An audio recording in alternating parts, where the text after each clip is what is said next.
ये दुनिया के सबसे छोटे अपार्टमेंट है। इनका साइज सिर्फ 16 स्क्वायर फीट है और इन्हें कॉफिन होम्स के नाम से जाना जाता है। अंदर खड़ा होना या हाथ फैलाना भी नामुमकिन है। कुछ तो रहने वाले के कंधों से भी ज्यादा चौड़े नहीं है या उनके शरीर से ज्यादा लंबे नहीं है। इसके बावजूद इन कॉफिन्स को एक ही समय में लिविंग रूम, किचन और बेडरूम के तौर पर इस्तेमाल किया जाता है। हांगकांग में 14 सालों से दुनिया का सबसे महंगा हाउसिंग मार्केट है। लगभग 2 लाख लोगों के पास इन घरों में रहने के अलावा कोई चारा नहीं है। ये दुनिया के सबसे अमीर शहरों में से एक है और हम देखने वाले हैं कि ये लोग यहाँ कैसे गुजारा करते हैं। कुछ लोगों को एक ही कॉफिन में साथ रहना पड़ता है और कुछ तो अपने घरों में मुश्किल से फिट हो पाते हैं। इस डॉक्यूमेंट्री में हमें कॉफिन होम में रहने वाले एक व्यक्ति के साथ पूरा दिन बिताएंगे जो 16 सालों से दयनीय हालत में रह रहा है। सबसे पहले हम सबसे आरामदायक वाले से शुरू करें। इस बिल्डिंग की हर मंजिल पर 20 से 30 छोटे छोटे अपार्टमेंट है। मैं खड़ा भी नहीं हो सकता। ये बिल्डिंग असल में इस तरह से डिजाइन नहीं की गई थी, लेकिन गैर कानूनी मरम्मत करके उन्होंने इस फ्लोर को हॉरिजॉन्टल रूप से 2 हिस्सों में बांट दिया ताकि ज्यादा लोगों को अंदर फिट किया जा सके। इसीलिए छत की ऊंचाई बहुत कम है। देखिए, एक फ्लोर को 2 हिस्सों में बांटकर 2 लेवल बनाए गए हैं। ये कोको का घर है। वो 10 सालों से यहाँ अकेली रह रही है। शुक्र है मेरे पास एक खिड़की है। आमतौर पर कॉफिन होम्स में खिड़की नहीं होती। एक फ्रिज, एक टीवी, बस इतना ही। क्योंकि ये जगह छोटी है इसलिए आप ज्यादा चीजें नहीं रख सकते।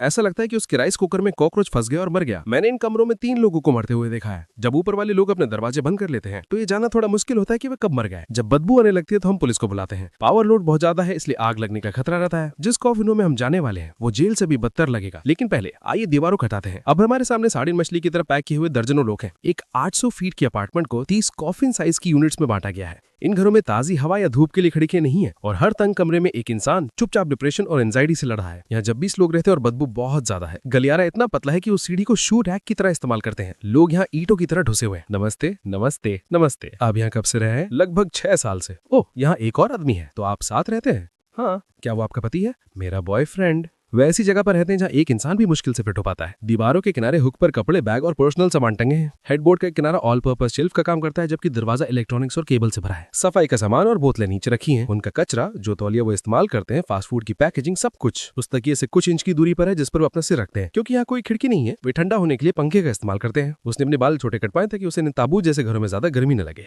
यहाँ वेंटिलेशन नहीं है और हवा की क्वालिटी खराब है। आप ऐसे कैसे रहते हैं? मुझे कोई दिक्कत नहीं है, जो भी हो। इतनी छोटी जगह में आप कपड़े कैसे बदलते हैं? मुझे झुकना और मुड़ना पड़ता है, 10 मिनट लगते हैं। यहाँ रहना कैसा लगता है? मुश्किल है, बहुत सारी चीजें काटती हैं। देखो ये क्या है? खटमल। ये एक बहुत बड़ी समस्या है। ये है एक बहुत बड़ी समस्या है। हाँ, मुझे हर जगह काट रहे हैं। वे हर जगह है। देखो मैंने कितने पकड़े हैं। वे खून चूसते हैं। खटमल लोगों को काट कर एनीमिया कर सकते हैं। वे सब डिवाइडेड अपार्टमेंट में बहुत आम कीड़े हैं। एक मादा खटमल अपनी जिंदगी में 500 तक अंडे दे सकती है। यहाँ खटमल है, क्या आप उन्हें देख सकते हैं? एमिली कुछ फास्ट फूड लेने बाहर गए और वापस आई। वो एक कुर्सी लेते और उनका छोटा सा बिस्तर डाइनिंग टेबल बन जाता है एक पल के लिए। इन घरों में इंटरनेट लगभग बिजली और पानी की जितना ही जरूरी है। ज्यादातर लोगों के पास एंटरटेनमेंट के लिए सिर्फ सेलफोन ही होते हैं। आपका काम क्या है? मैं पार्ट टाइम लीडर हूँ। आप हर महीने कितने कमाते हैं? $650। आपके यूनिट का किराया कितना है? $320 हर महीने। तो आपकी आधी इनकम इस 16 स्क्वायर फीट की यूनिट पे चली जाती है। मेरे पास रहने के लिए और कोई जगह नहीं है। जो लोग निचले लेवल पर रहते हैं, यहाँ कॉफिन घर वाले खुशकिस्मत हैं क्योंकि वो इस जगह का इस्तेमाल स्टोरेज के लिए कर सकते हैं। वो अपने जूते रख सकते हैं, अपने कपड़े टांग सकते हैं। ये एक्स्ट्रा जगह जैसा है। लेकिन ऊपर वाले लेवल यहाँ जैसे नहीं है। उन्हें जगह की बहुत दिक्कत होती है। आपको उसी कॉफिन के अंदर सब कुछ करना पड़ता है। अब हम एक अलग सब डिवाइडेड अपार्टमेंट में उन ऊपर वाली यूनिट्स में जा रहे हैं। इन कॉफिस में पंखे के लिए भी जगह नहीं है, इसलिए वो कॉरिडोर में बाहर लटके हुए हैं। किराए की कीमतें चुकाने के लिए कुछ निवासियों को भयानक घंटों में भयानक जॉब्स करनी पड़ती हैं। फ्रैंकी चाहू रात में 9 बजे से काम करता है और सुबह 5 बजे घर वापस आता है। आपका काम क्या है? मेटल पर काम। आप हर महीने कितने कमाते हैं? $1250। यहाँ रहना कैसा है? बेशक अच्छा नहीं, संखरा, सच में संखरा। मेरा सेल बहुत सादा है। एक टीवी, बिस्तर, रोजमर्रा का जरूरी सामान, एक कंबल और एक तकिया, और कुछ नहीं। आप अपने आप को 10 साल में कहाँ देखते हैं? तब तक मैं मर चुका हूँगा। ओह, उम्मीद है नहीं। ये जगह यहाँ बहुत तंग और बहुत नमी है। इन ऊपर वाले यूनिट से भी छोटे यूनिट्स है। अब हम किसी ऐसे व्यक्ति से मिलने जा रहे हैं जो अपने कॉफिन होम के अंदर फिजिकली फिट नहीं हो सकता। मैं सोच भी नहीं सकता कि ऐसे रहना कितना मुश्किल है। लेकिन वहाँ जाने से पहले हमने इस अपार्टमेंट के बाकी हिस्से को चेक किया और पाया कि यहाँ को किचन नहीं है। जो लोग बाहर खाना नहीं खा सकते उन्हें गंदे बाथरूम में अपना खाना बनाने के लिए मजबूर किया जाता है। वो टॉयलेट के पास खाना संभाल रहा है। उनके पास किचन नहीं, इसलिए उन्हें ही अपना खाना बनाना पड़ता है। ये जगह उनका बाथरूम भी है। वे अपने कपड़े भी इसी टॉयलेट के ऊपर टांगते हैं जिसमें ढक्कन नहीं है। इस शहर में 7.5 मिलियन लोग रहते हैं। हांगकांग को ऊपर से देखने पर आपको जंगल से बांस की गोंपलों की तरह उगता हुआ एक बड़ा मेट्रोपॉलिटन शहर दिखेगा। आइलैंड पर बनाने लायक जमीन बहुत कम है। जगह की इतनी कमी होने की वजह से कई मुश्किल हल सामने आए हैं, जिनमें एक 8 मंजिला पार्किंग गैराज के ऊपर 10 मंजिला बिल्डिंग है। ये शहर पूरी तरह से भरा हुआ है। अब हम अगले अपार्टमेंट में। इस अपार्टमेंट में प्रोस्टेटिक सलामी जॉन से मिलिए। उसका दरवाजा खुला था क्योंकि वो अपने घर के अंदर फिट नहीं हो पा रहा था। अगर वो दरवाजा बंद करता तो घर में नहीं समा पाता। उसका बायां कंधा कॉफिन से बाहर निकला हुआ है। एक बड़ा आदमी और ऐसी तंग जगह में रहना मुश्किल होगा। यह जिंदगी कैसी है? चारों तरफ देखो, तुम्हें कैसा लगेगा? क्या तुम्हारा कोई परिवार है? पहले था। मेरी पत्नी मुझे जुए की वजह से छोड़कर चली गई। अब हम एक दूसरे से बात नहीं करते। नहीं, मैं सिर्फ घुड़दौड़ पर थोड़ा बहुत सट्टा लगाता हूँ। मैंने जुए में अपने आप को सर्वाइव कर लिया। आप मौत से कैसे बचते हैं? मुझे सरकारी मदद मिलती है। बिना किसी जगह के रहना धीरे धीरे शरीर को खत्म कर देता है। आप पूरे दिन क्या करते हैं? मेरे पास करने के लिए कुछ नहीं है। मैं बस टेलीविजन देखता हूँ। मुझे कहीं भी जाने से डर लगता है, मुझे डर लगता है कि मेरे पैर जवाब दे देंगे और मैं गिर जाऊंगा। अब 10 साल बाद खुद को कहाँ देखते हैं? 10 साल शायद कब्र में। उम्मीदें नहीं, आप नीचे गद्दा क्यों नहीं रखते? क्योंकि मैं फिट नहीं हो सकता। लोग कभी कभी खटमल के इन्फेक्शन से बचने के लिए बिना गद्दे के सोते हैं। अब यहाँ कितने समय से हंस रहे हैं? 18 साल। कई लोग कभी निकल ही नहीं पाते। इस कंक्रीट के जंगल में एक मिनिमम एज वर्कर को 3 बेडरूम वाला अपार्टमेंट खरीदने के लिए 1000 साल तक सेविंग्स करनी पड़ेगी। क्या आपने सरकारी पब्लिक हाउसिंग के लिए अप्लाई किया है? तो ये भी अप्लाई किया है। घर मिलने के लिए मुझे बहुत इंतजार करना पड़ेगा। ज्यादातर लोग कम किराए वाली सरकारी घर पाने के लिए 10 साल से ज्यादा इंतजार करते हैं, और वो भी मुफ्त नहीं होता। उनमें से कई लोगों के लिए वेटिंग लिस्ट लाइफ सेंटेंस की तरह लगती है। अब मान लीजिए कि आप ताबूत जैसे घर में नहीं रहना चाहते और अपने घर में खड़े होने का आराम चाहते हैं। हम आपको ये दिखाने के लिए रेंटल ऑफिस की केस लग्जरी की असल में कीमत क्या है। हम हांगकांग एक सामान्य मुल्क में मान लीजिए कि आप कुछ पैसे बचाते हैं और घर खरीदना चाहते हैं। ये आपके पास यहाँ सबसे सस्ते ऑप्शन में से एक है। इसमें सिर्फ एक कमरा है और इसकी कीमत $1 मिलियन से भी ज्यादा होगी। ये बहुत चौड़ा एरिया। अब मान लीजिए कि आपने किराए पे लेने का फैसला किया। इस सिंगल बेडरूम अपार्टमेंट का किराया आपको $4000 हर महीने पड़ेगा, और बाद में आप देखेंगे कि यहाँ कब्र खरीदना भी घर खरीदने से ज्यादा मुश्किल है। हांगकांग में दौलत 2 लोगों के बीच में बहुत बड़ा गैप पैदा करती है। दुनिया में सिर्फ 75 लोगों के पास देश की 10% दौलत है। इसलिए जब बहुत अमीर लोग अपनी लग्जरी कार में दुनिया भर में घूमते हैं, बड़े घरों में रहते हैं, तो सबसे कम इनकम वाले लोगों को सांस लेने की भी जगह नहीं मिलती।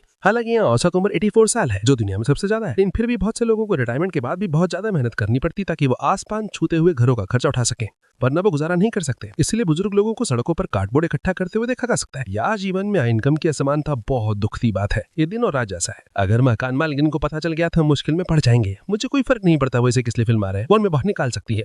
मकान मालिक इसकी इजाजत नहीं देगी। हमने वीडियो में सिर्फ इसलिए रखा था कि आपको ये दिखा सके कि किराएदार कैसे लगातार डर में रहते हैं, ये जानते हुए कि उनके मकान मालिक उन्हें किसी भी वक्त बाहर निकाल सकते हैं। जिन लोगों के घर चले जाते हैं उनके लिए सड़कों पर जिंदगी जीना लाजमी है। पानी की एक बोतल खरीदो।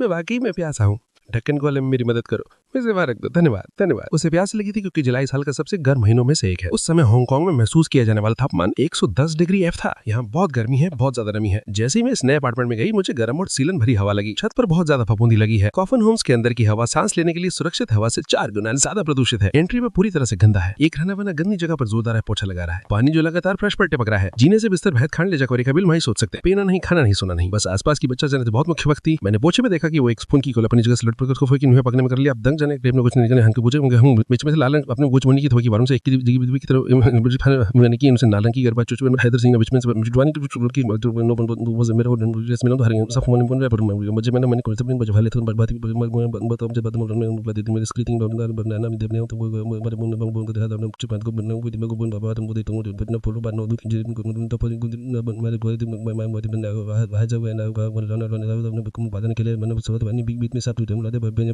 कम जब tapon na telepon foto pano cipta berasa sama sebelum sama sebelum bat na guru na bat bat na pecinta pas untuk sahabat mana favorit seperti itu mantu dan jadi situ berchat tapi apa cinta tuh kayak kun sana sana ke depan teman teman koin bu benih koin bawa pus mana teman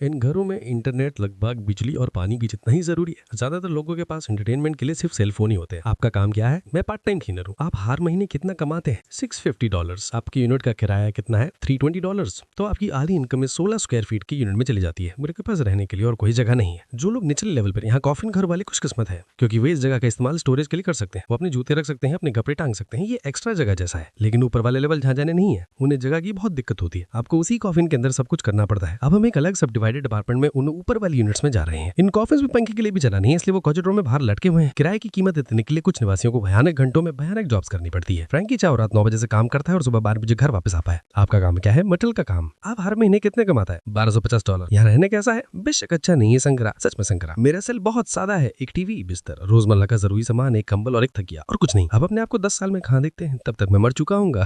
ओह metre नहीं, ये जगह बहुत यहाँ बहुत तंग और बहुत नमी है। इन ऊपर वाले यूनिट से भी छोटे यूनिट्स हैं। अब हम किसी ऐसे व्यक्ति से मिलने जा रहे हैं जो अपने कॉफी रूम के अंदर फिजिकली फिट नहीं हो सकता। मैं सोच भी नहीं सकता कि ऐसे रहना कितना मुश्किल है। लेकिन वहां जाने से पहले अपने इस अपार्टमेंट के बाकी हिस्से को चेक किया और पाया कि यहाँ कोई किचन नहीं है। जो लोग बाहर खाना नहीं खा सकते उन्हें गंदे बाथरूम में अपना खाना बनाने के लिए मजबूर किया जाता है। वो टॉयलेट के पास खाना संभाल रहा है, उनके पास किचन नहीं है इसलिए उन्हें यही अपना खाना बनाना पड़ता है। ये जगह उनका बाथरूम भी है। वे अपने कपड़े भी इसी टॉयलेट के ऊपर टांगते हैं जिसमें ढक्कन नहीं है। इस शहर में लगभग 7.5 मिलियन लोग रहते हैं। हांगकांग के ऊपर से देखने पर आपको जंगल से बांस की कोपलों की तरह उगता हुआ एक बड़ा मेट्रोपॉलिटन शहर दिखेगा। आइलैंड पर बनाने लायक जमीन बहुत कम है। जगह इतनी कम होने की वजह से कई मुश्किल हल सामने आए हैं, जिनमें एक 8 मंजिला पार्किंग गैराज के ऊपर बनी 10 मंजिलें निकलेंगे। इस शहर पूरी तरह से भरा हुआ है। अब हम अगले अपार्टमेंट में, इस अपार्टमेंट सीधे बाथरूम में खुलता है। दीवारों से क्राइम चिपक रहा है। जॉन से मिलिए। उसका दरवाजा खुला था क्योंकि वो अपने घर के अंदर फिट नहीं हो पा रहा था। अगर वो दरवाजा बंद करता तो घर में नहीं समा पाता। उसका बायां गंदा कॉफिन से बाहर निकला हुआ है। वो एक बड़ा आदमी है और ऐसी तंग जगह में रहना मुश्किल होगा। यहाँ जिंदगी कैसी है? चारों तरफ देखो, तुम्हें कैसा लगेगा? क्या तुम्हारा कोई परिवार है? पहले था मेरी पत्नी मुझे जुए की वजह से छोड़ के चली गई। अब हम एक दूसरे से बात नहीं करते। नहीं, मैं सिर्फ घुड़दौड़ पर थोड़ा बहुत सट्टा लगा था।